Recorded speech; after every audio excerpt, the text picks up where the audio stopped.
सुप्रभात बच्चों, मैं आपकी हिंदी एवं संस्कृत अध्यापिका ज्योति शर्मा एलपीएस। आज का जो हमारा अध्ययन है पाठ 6 हिंदी पुस्तक वसंत से भगवान के डाकिए। अब भगवान के डाकिए कौन होते हैं? क्योंकि डाकिए तो हमें पता है कि डाकिया कौन होता है, जो हमारे मैसेज को, हमारी चिट्ठी पत्री को, हमारे संदेश को एक जगह से दूसरी जगह जो है पहुंचाते हैं, वो डाकिए होते हैं। वर्तमान काल में डाकियों का महत्व तो थोड़ा सा कम हो गया है क्योंकि डिजिटल हो गया है, परंतु जो डाकिए का महत्व है वो आज भी कायम ही है। तो हमारा जो पाठ 6 है भगवान के डाकिए, क्या कहना चाहते हैं? भगवान के डाकिए कौन होते हैं? जो एक संदेश पहुंचाते हैं, डाकिए तो वही होते हैं। तो भगवान के जो डाकिए हैं वह कौन है? तो देखिए, पक्षी और बादल। तो ये तो बात हम कह ही सकते हैं कि प्रकृति के जितने भी साधन होते हैं वह सब डाकिए है, चाहे वह पशु, पक्षी, बादल, हवा, पानी, कुछ भी हो, चाहे वह सब क्या होते हैं, जो भगवान के माध्यम से, भगवान ने हमें प्रकृति दी है, ईश्वर की देन है हमारी प्रकृति, और इस प्रकृति से हम लोग बहुत सारे, जैसे कि बादल गरजते हैं, काले काले बादल आ जाते हैं, तो हमें पता लग जाता है कि जो है वर्षा का आगमन होगा। तो यह भी क्या हुआ, बादलों के द्वारा धरती पर रहने वाले लोगों के लिए एक संदेश हुआ। तो देखो, इस पूरी कविता के अंदर जो है किस प्रकार से बताया गया कि भगवान के कौन डाकिए होते हैं। तो इस कविता के जो हमारे राइटर हैं रामधारी सिंह दिनकर, रामधारी सिंह दिनकर जो है इनके राइटर हैं। आपने पहले भी इनकी कविताओं को पढ़ा है ना, और इससे पहले हमने कुछ चैप्टर्स, जैसे हमेशा रामधारी सिंह दिनकर कह सकते हैं कि अपने आप में ही इतने महान व्यक्तित्व वाले हैं कि उनकी जो हम हमेशा पढ़ते रहते हैं। तो चलिए शुरू करते हैं रामधारी सिंह दिनकर जी की लेखनी में, कि उन्होंने किस प्रकार से प्रकृति को एक सुंदर तोहफा दिया है अपनी लेखनी के माध्यम से। यहाँ पर आपको पिक्चर दिखाई दे रही है। जब हम इस पिक्चर को, इस तस्वीर को देख रहे हैं, तभी भी हमारे मन में अच्छा भाव उत्पन्न हो रहा है। तो वास्तविक रूप से हम इस जीवन में रहते हैं तो हमें कितनी खुशी की अनुभवी होती है।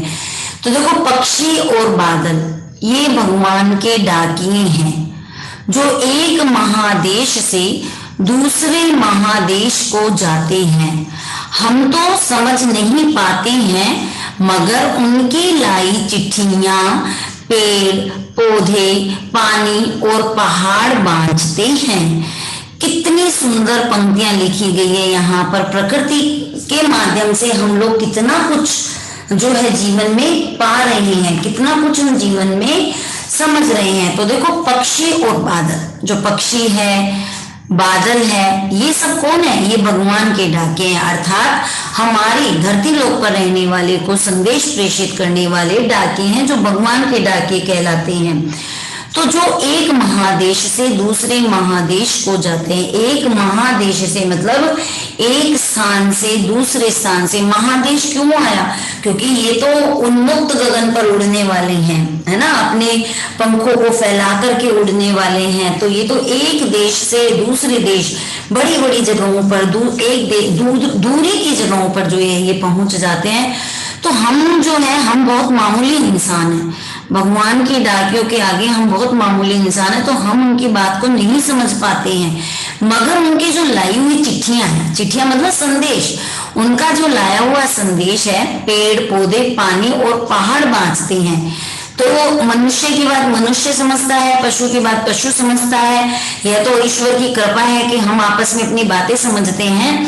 तो हम लोग तो इस बात को नहीं समझ पाते कि भगवान के डाकिए जो है वो क्या संदेश लाए हैं, परंतु उनकी लाई हुई जो चिट्ठियां हैं, उनके लाए हुए संदेश जो है वो पेड़ पौधे, पानी और पहाड़ जो है वो बांचते हैं। बांचते मतलब पढ़ते हैं, है ना, सस्वर पढ़ना या बांचना, पढ़ना, पढ़ते हैं। तो समझ में आ गया। मतलब यहाँ पर पंक्तियों के माध्यम से यह बात कही गई है कि प्रकृति को कितना सुंदर ये भगवान ने तोहफा दिया कि प्रकृति की बात प्रकृति बहुत अच्छे से समझ जाती है। आगे देखो, हम तो केवल यह आंकते हैं, आंकते मतलब अनुमान करते हैं, है ना, हम तो केवल यह आंकते हैं कि एक देश की धरती दूसरे देश को सुगंध भेजती है और वह सौरभ हवा में तैरते हुए पक्षियों की पांखों पर तिरता है और एक देश का भाप दूसरे देश में पानी बनकर गिरता है। कितनी अच्छी बातें कही हैं। सौरभ, सौरभ का मतलब क्या होता है? सुगंध, खुशबू, सुभाष, है ना। पांख, पांख माने पंख। तो क्या कहा गया कि हम तो केवल सिर्फ यह आंकते हैं, अर्थात यह अनुमान करते हैं कि एक देश की धरती जो है, मतलब यहाँ पर इन पंक्तियों के माध्यम से यह कहा गया कि मनुष्यों में भी प्रेम होना चाहिए।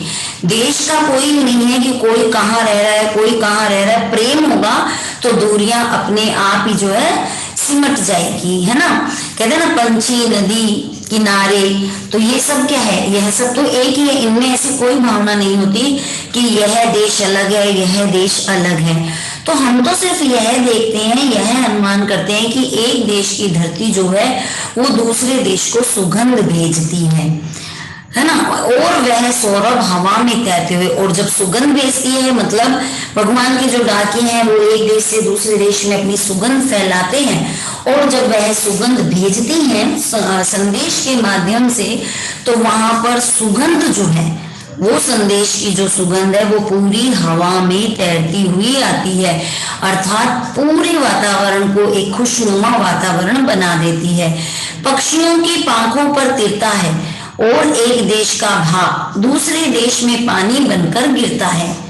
पक्षियों की पांखों पर, पांखों मतलब पंख जो होते हैं, तो जब भगवान के डाके हैं तो कुछ तो कल्पनात्मक, हम कल्पना ही नहीं कर सकते, इतना अच्छा होता है। तो जो हवा, जो सुगंध है ना, जो सुभाष हवा में तैरता हुआ आता है, वो पक्षियों की पांखों पर, उनके पंख पर तिरता है, अर्थात जो भगवान के डाके होते हैं वो अपने पंखों से पूरे वातावरण को एक सुगंधमय वातावरण, शोभनीय वातावरण बना देते हैं, और एक देश का भाप दूसरे देश में पानी बनकर गिरता है, अर्थात एक देश की जो अच्छाइयां हैं वो दूसरे देश में अच्छाइयां बनकर जो है इनके माध्यम से पहुंचाई जाती है।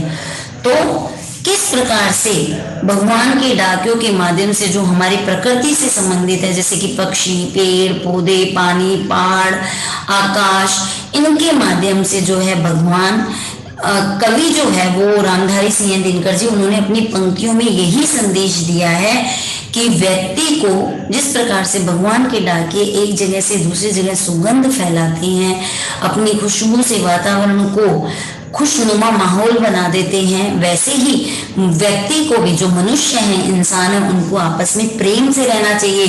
देश दुनिया इनसे कोई मतलब नहीं है, हम एक ही देश के हैं और हम सबको प्रेम से ही रहना चाहिए। तो रामधारी सिंह दिनकर जी के द्वारा इस पाठ के अंदर हम भगवान के डाकिए में यही बताया गया कि हम सबको प्रेम की भावना रखनी चाहिए। वैर भावना, जाति से ना संप्रदाय से किसी से भी वैर भाव नहीं रखना चाहिए। तो हम सब एक हैं, तो हम सबको मिलकर के रहना चाहिए। उम्मीद करती हूँ आपको समझ में आ गया होगा। तो आप लोग अच्छे से इस कविता को पढ़िए, और हो सके तो इस कविता के लिए आप स्मरणात्मक कार्य भी कर सकते हैं। इसको याद करके कहीं पर भी अच्छे से कविता का वाचन कर सकते हैं। धन्यवाद।